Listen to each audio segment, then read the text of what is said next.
How far can everybody exist? How far can everybody advance? How far can humanity go before we go as far as we can, or we get to the apex? Is there another apex beyond the apex? We need to think further. We need to go further. We need to have the best scientists we can if we want to go any further, because we don't know what we can ever turn into. We don't know how far humanity can go. Would we start growing fangs, horns? Would we become dragons? Is that a form? Is fairy a form? Are vampires or lycanthropy a form of future evolution? You see, there's a good person called Stanley. He's a very creative comic artist and creator of the Marvel Universe. He believed that about the human DNA. He believed that not only Spider-Man and Scorpion and Wolverine and all that, but he believed metaphorically in the X-Men. If you pay attention to the X-Men comics, or you watch all the movies or whatever, then you understand that the X-Men are not just superheroes. That's not the point. They are superheroes, but the point of the X-Men are that they are the next stage after this species. In fact, one of the biggest themes in X-Men is that humanity will always be scared of the next stage of evolution because we will be replaced. It's kind of backwards logic, but in the X-Men Days of Futures Past, for a quick example, they believe that the next stage of evolution after us will replace the normal humans, so they start inventing robots to protect the current humans, so the next species will not replace them. When in modern philosophy, everybody is scared of robots replacing humankind. So that fear in X-Men is basically saying that the fear of us being replaced will get us have something replace us. And there is something called eugenics, where we can modify our own DNA and modify baby's DNA. So if we want to have a specific child, we just have to go to the doctor, check into eugenics, and they can modify the perfect DNA for your children. So all they need to do is try. Humanity is only going so far. We can only think so far and do so much. But the fun part is that humanity can never go too far before it is too much, because we are condensed stars. We are star children. We are star children. There is no avoiding that. We are collapsed star matter, and eventually humanity will rejoin the stars in a form of moksha. We will become the perfect evolution through reincarnation, because there are so many units and souls on this earth that eventually we will turn back into this, and that is the whole point of evolution, and that is the whole, and it's linked with reincarnation, is to turn back into stardust, turn back into these stars, so we can become eternal. And that is the whole point. We will always be eternal. Humanity is just one of the species in this galaxy, and on planet Earth, but mostly in this galaxy, where we are the new ones. Eventually we will advance, and we will go and we will find a new human species on another planet, and we will investigate them. Going too far is never far enough sometimes, but we need to think about the advances of all humankind before we can do one thing. one little minor step. Every little minor step, you have to think about everything that humanity has gained and that everything that humanity has lost. We are the apex of this creation. We are eternal. Everything will always be eternal. We are this galaxy. We are this lighter.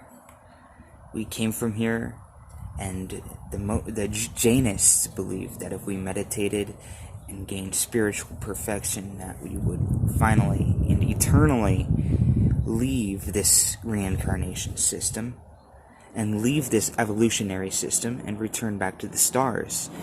And we will be, as a lot of religions believe, that our perfection is Metatron, for example.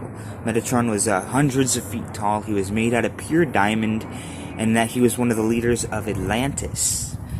He was the spiritual leader, one of the spiritual leaders of Atlantis, right next to the ancient pagan gods like Poseidon, Enki.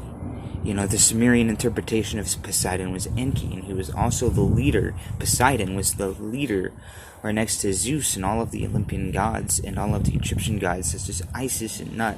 They all came from Atlantis, and that was the glass glory age.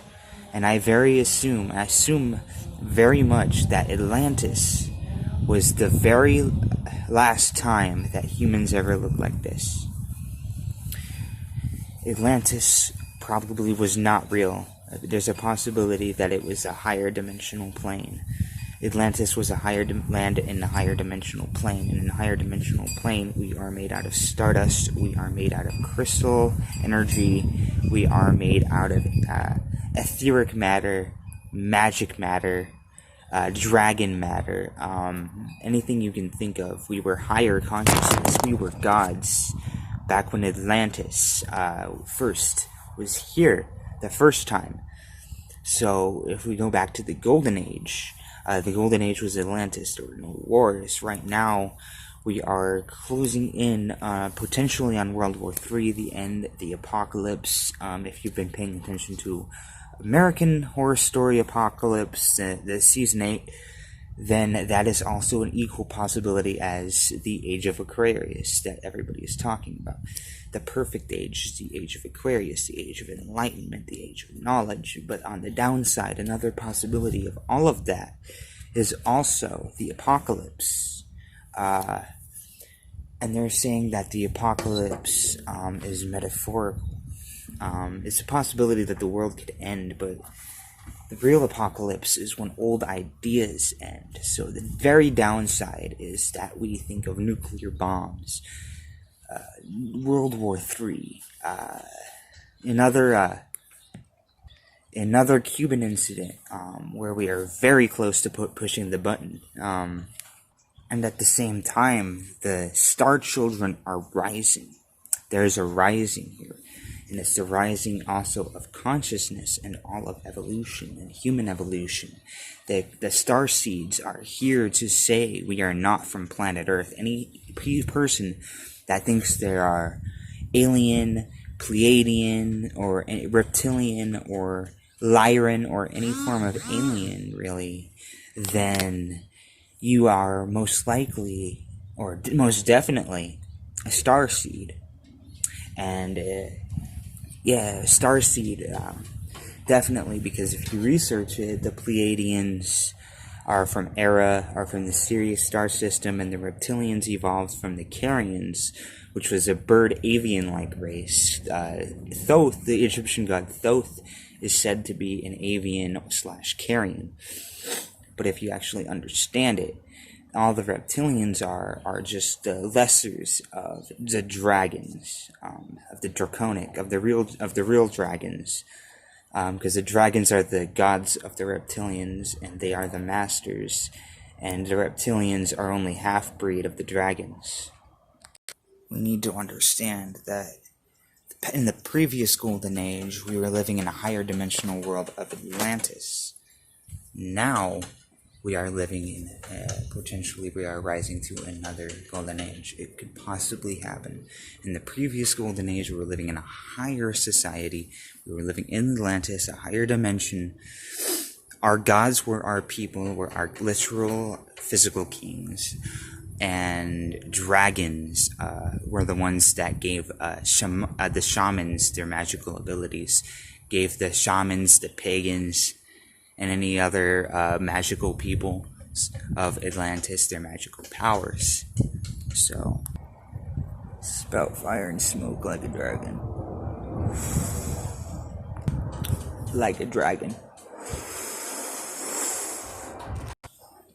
But in Atlantis, dragons were the better, or in previous life cycles of Earth, the dragons were the shamanic masters that initiated you into shamanic practices, into the crystal grid, into the thoth grid, or to be shamanic practices of the dead, necromancy. There are many different paths that the dragons can definitely illuminate you into, but it's most definitely connected to, most likely, the Golden Age, where dragons were more real and etheric than they have been for the last couple centuries, thousands of years, even thousands maybe.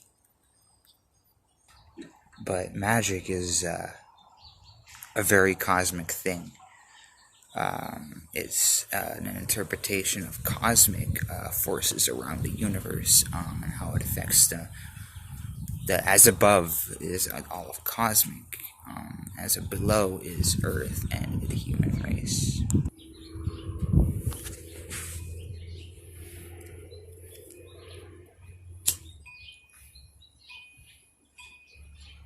Shit. But enjoy the Golden Age. The new Golden Age might be approaching very soon.